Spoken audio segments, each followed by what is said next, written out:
இதை நான் கொண்டு ஆராய்ச்சி பண்ண போகிறேன். உள்ளே சிப்பி இருந்தால் அது எனக்கு லாபம், இல்லாட்டா எனக்கு ரொம்ப சோகம்.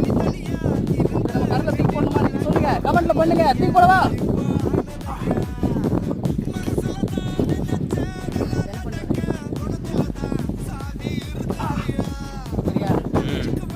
இப்போ என்ன பண்ண போகிறேன், கடலில் தூக்கி போட போகிறேன். ஆப்டா பம்ப் வச்ச மாதிரி ஒரு சவுண்டு. என்ன மாதிரி சவுண்டு? இந்த மாதிரி வீடியோக்களை தொடர்ந்து பார்க்குறீங்க. என்னோட சேனலை சப்ஸ்கிரைப் பண்ணுங்கள்.